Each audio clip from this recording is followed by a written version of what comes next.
Hi, I'm Dr. Ken Rictor. Today's Curbside Consult is about fear and why fear of pain can become more limiting than the pain itself. Now, this is a big deal in chronic back pain, neck pain, post-injury recovery, and even arthritis. When we're afraid, we move differently. We brace ourselves, we guard, we tighten, we avoid normal activities, and we start scanning our body for signs of danger.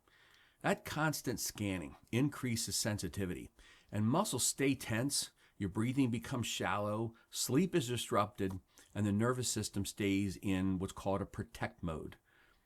The result is often more pain, not less. Now, avoidance has a predictable cost.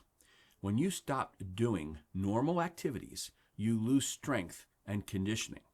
Then, when you try to return to activity, your body is less prepared, and it hurts more. That confirms the fear, and the cycle deepens. Now, this doesn't mean that pain is all in your head. It means that the brain and nervous system play a major role in pain output. Pain is real, and it is also modifiable. So what helps? Well, the key is graded exposure, small, safe steps that rebuild confidence slowly. Examples: if bending triggers fear, you practice a smaller bend with control and increased range over time.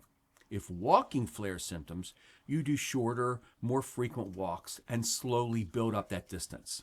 If lifting feels scary, you start with light resistance and perfect form. Education also reduces fear. Understanding that many imaging findings are normal and that pain does not always equal damage allows people to move again.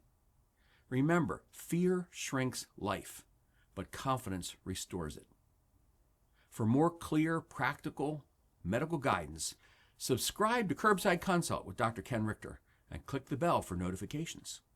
Thanks again for listening.